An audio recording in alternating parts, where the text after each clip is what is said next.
Hello friends, कैसे हैं आप सब। आज बात करते हैं अपनी बच्चों के बारे में, अपनी बेटियों के बारे में। हमारी जो गर्ल्स होती हैं, छोटी टीनेज से कम होती हैं, 10 to 12 होती हैं, उनको बहुत सारी चीज़ों का ज्ञान नहीं होता क्योंकि वो बच्चियां बहुत छोटी होती हैं। और उन छोटी बच्चियों को एक माँओं के साथ बहुत अटैचमेंट होता है। और माँ होने के साथ साथ हमें उन बच्चों को बहुत सी चीज़ों को समझाना पड़ता है, क्योंकि 5 साल के बच्चे तो बहुत अबोध होते हैं। उनको ये नहीं समझ होता कि हमें कोई आंटी बुला रही है तो क्यों बुला रही हैं। उन्हें बस ये लगता है कि आंटी बुला रही है तो खेलने के लिए बुला रही है या खिलाने के लिए बुला रही है। और अगर कोई भैया बुला रहे हैं तो हमें क्यों बुला रहे हैं, हम ये सोचते हैं। कोई भैया अगर बुला रहे हैं तो हमें क्यों बुला रहे हैं, हम ये बच्चों को इस बात का ज्ञान नहीं होता। और कोई ओल्ड एज इंसान अगर बुला रहा है तो क्यों बुला रहा है, ये चीजें बच्चों की नॉलेज में बिल्कुल नहीं होती।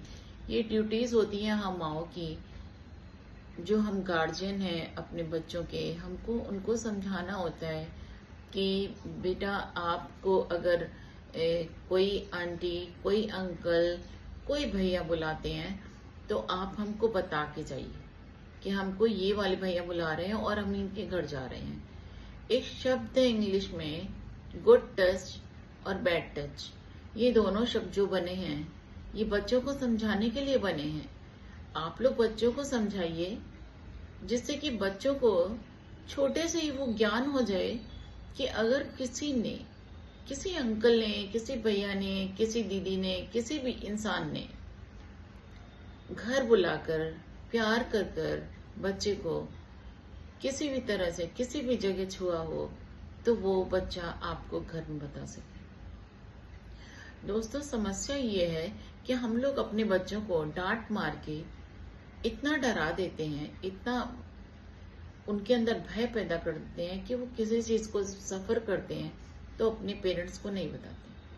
उसका रीजन क्या है कि जब वो हमसे कुछ कहना चाहते हैं हम उनको झड़क देते हैं कि तुम अभी छोटे हो, तुम समझते नहीं हो। लेकिन ऐसा माओ को तो बिल्कुल नहीं करना चाहिए, क्योंकि फादर तो ऑफिस में हैं, ड्यूटी पर हैं, चीजों को देख नहीं सकते, बच्चों को समझा नहीं सकते।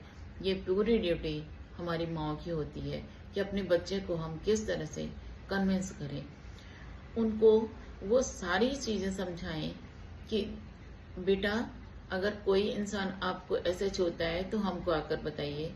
कोई इंसान आपको चॉकलेट देके के इस जगह छूना चाहता है तो हमको आके बताइए।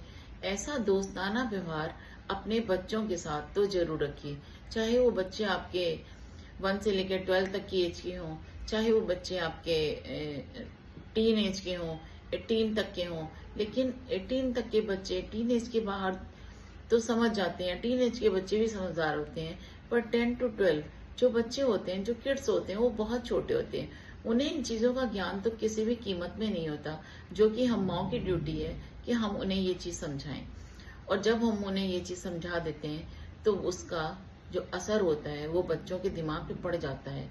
जब कोई अंकल आंटी उन्हें गलत जगह टच करने की कोशिश करेंगे, वो तुरंत आके पहली बार में आपको बताएंगे, क्योंकि वो आपसे कन्विंस है, आपके साथ एक फ्रेंडली व्यवहार कर रहे हैं। माएँ हमेशा फ्रेंडली होती हैं बच्चों के साथ, और मेरी ये हम्बल रिक्वेस्ट है कि हर माँ को अपने बच्चों के साथ एक फ्रेंडली बिहेवियर जरूर करना चाहिए।